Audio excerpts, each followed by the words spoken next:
Now, this is a fairly simple thing to do on your Defender, and if you haven't done it, regardless of whether you've done your rear carpet set or not, it's definitely worth investing just 30 quid on a full sort of refresh of your rear weatherproofing. So in the kit, you get this lower weather strip. Now you can just see there, hopefully, the shape of it, and that is how it sits in the vehicle. So the flat surface sits on the top, and then you've got this sort of reinforced L bracket, upside down L, that sits over the back of the floor pan. On top of that, you've got this stainless steel threshold, which is really nice. Obviously, it's going to not rust, which is what you want. That's why Land Rover fitted the galvanised ones originally, but eventually, I mean, we are looking at 30, 40 years ago, they're going to wear through. This, on the other hand, is going to stay looking fresh for a long time. Now, the only issue I have, which I think is probably going to apply to most Defender owners, is I had to grind off all the heads of the screws that kept the original one of these in. And what that means is that screw is still fixed in the lower piece here. And unfortunately, I've got a feeling that they've put the holes in exactly the same places on this replacement bar, which does make sense because obviously if you can get those screws out, you just bolt this straight back in again, or screw this straight back in. I'm just not convinced we're going to have any joy getting it in. So I was thinking what I might do is actually use some of those nice countersunk screws I got the other day, put some new countersunk holes into this weather strip, into this threshold, sorry, and then actually put some grip tape over the top just to cover up the sort of holes I haven't used, but also the countersunk screws. So we're going to have a little go at that and see if I can get, I will try obviously and use the original holes, and we'll have a go at doing that. But we'll see how we go. So the last piece you get is this full weather strip, and that goes on the back of the vehicle. Now we might have to trim it because the way it's designed, and I'll show you, it's got a little step at the bottom where it meets the actual floor pan. Now we've got one of these little gas assist struts on ours, so just clear that, and also your wiring for your rear wiper if you've got one.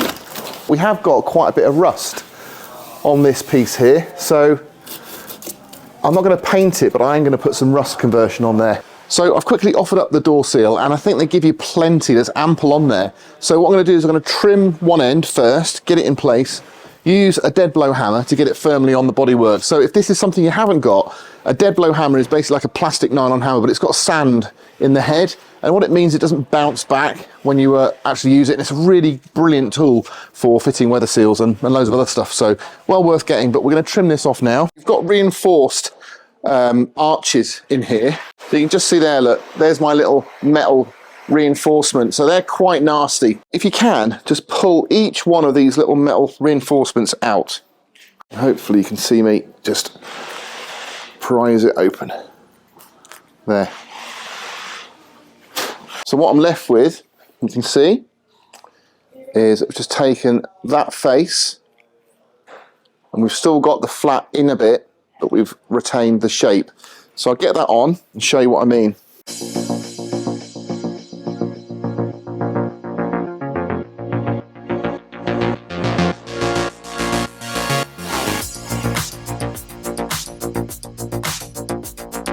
You do get a nice generous bit at the end to play with.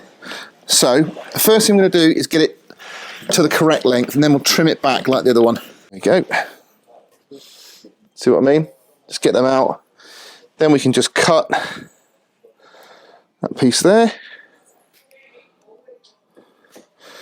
And then squeeze that back together, because obviously if you've expanded the grip steel inside, you need to compress it again so you get a nice tight grip on there.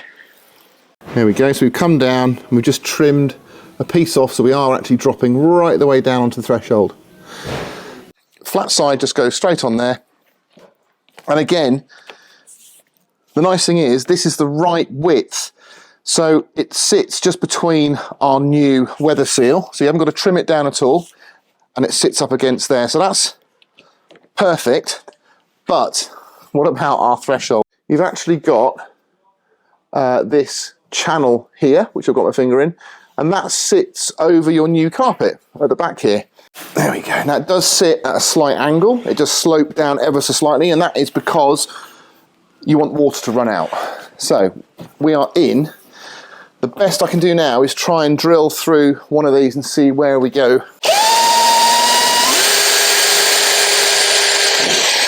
Oh, we got one.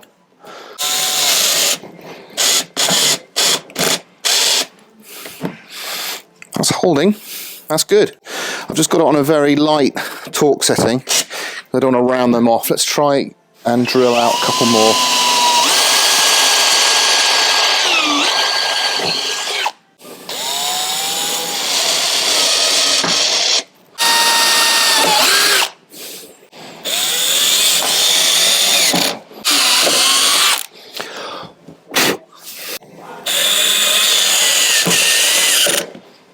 Well, I feel really lucky that they've all gone in, and I'm getting a bit overexcited, and I don't mean to, but it really has made the back look so tidy. Right, so I'm going to screw these all in by hand now, tighten them up. I think they're all fairly well torqued. Proof in the pudding is how does it shut. Oh. So nice. Look at that. So we've got a seal at the bottom all the way along, seal at the side, all the way round, and yeah, that is tight.